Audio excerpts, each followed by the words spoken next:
ഒരു മകൾ ഒരിക്കൽ അവളുടെ അമ്മയോട് ചോദിച്ചു, മക്കളായ ഞങ്ങളെ വളർത്താൻ അച്ഛനാണോ അമ്മയാണോ കൂടുതൽ ത്യാഗം ചെയ്തത്? ആ അമ്മ തൻ്റെ മകളോട് പറഞ്ഞു, ഈ ചോദ്യം നീ എന്നോട് ചോദിക്കാൻ പാടില്ലായിരുന്നു. കാരണം മക്കളായ നിങ്ങളെ വളർത്താൻ നിങ്ങളുടെ അച്ഛൻ്റെ ത്യാഗമൊന്നും ഈ അമ്മയ്ക്കില്ല. ഞാൻ വിവാഹം കഴിഞ്ഞ് വരുമ്പോൾ നിങ്ങളുടെ അച്ഛൻ ഇങ്ങനെ ആയിരുന്നില്ല. സ്വന്തമായി താല്പര്യങ്ങളും ഇഷ്ടങ്ങളും ഉള്ള വ്യക്തിയായിരുന്നു.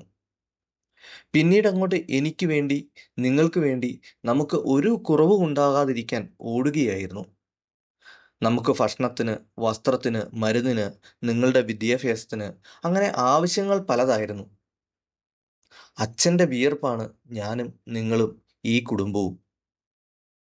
ആ മകൾ ഇതേ ചോദ്യം അവളുടെ അച്ഛനോട് ചോദിച്ചു. അച്ഛൻ്റെ മറുപടി മറ്റൊന്നായിരുന്നു. നിങ്ങളുടെ അമ്മയുടെ ത്യാഗം അത് എത്രയെന്ന് പോലും എനിക്കറിയില്ല. നിങ്ങളെ വളർത്താൻ, നിങ്ങളെ വലുതാക്കാൻ അവൾ സഹിച്ചതൊന്നും ഞാൻ അറിഞ്ഞിട്ടില്ല, അറിയിച്ചിട്ടുമില്ല. അവളുടെ ക്ഷമയും സഹനവുമാണ് ഇന്ന് ഈ കുടുംബത്തെ ഇവിടം വരെ എത്തിച്ചത്. അവൾക്കും ഉണ്ടായിരുന്നു ഇഷ്ടങ്ങളൊക്കെ, സ്വപ്നങ്ങൾ. അതെല്ലാം വേണ്ടെന്ന് വെക്കുകയായിരുന്നു എനിക്കും നിങ്ങൾക്കും വേണ്ടി, നമ്മുടെ കുടുംബത്തിനു വേണ്ടി. എൻ്റെ വരവുകൾ അറിഞ്ഞ് അവൾ ചിലവാക്കി. ആവശ്യമുള്ളതൊന്നും അവൾ എന്നോട് ചോദിച്ചിട്ടില്ല, അത്യാവശ്യമുള്ളത് മാത്രം. അങ്ങനെ അവൾ എന്നോട് ചേർന്ന് നിന്ന് നിങ്ങൾക്ക് വേണ്ടി പൊരുതുകയായിരുന്നു. അവളേക്കാൾ ത്യാഗമൊന്നും എനിക്കില്ല മക്കളെ.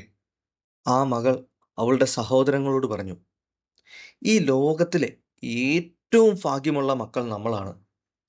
അച്ഛൻ്റെ ത്യാഗം മനസ്സിലാക്കുന്ന അമ്മയും അമ്മയുടെ ത്യാഗം മനസ്സിലാക്കുന്ന അച്ഛനും.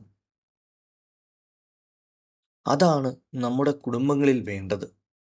മാതാപിതാക്കൾ രണ്ടല്ല, അവർ ഒരു കിരീടത്തിലെ രണ്ട് പൊൻതൂവലുകളാണ്. അതെ, സന്തോഷമുള്ള പങ്കാളികളാണ് സന്തോഷമുള്ള കുടുംബത്തിന് കാരണമാകുന്നത്. അങ്ങനെ സന്തോഷമുള്ള കുടുംബങ്ങൾ ഉണ്ടെങ്കിൽ മാത്രമേ സന്തോഷമുള്ള ഒരു സമൂഹം ഉണ്ടാവുകയുള്ളൂ. അങ്ങനെ സന്തോഷമുള്ള സമൂഹങ്ങൾ ഉണ്ടെങ്കിൽ മാത്രമേ സന്തോഷമുള്ള ഒരു രാജ്യം ഉണ്ടാവുകയുള്ളൂ. അങ്ങനെ സന്തോഷങ്ങളുള്ള രാജ്യങ്ങൾ ഉണ്ടെങ്കിൽ മാത്രമേ ലോകം തന്നെ സന്തോഷകരമായി മാറുകയുള്ളൂ. So be a happy couple. Thank U.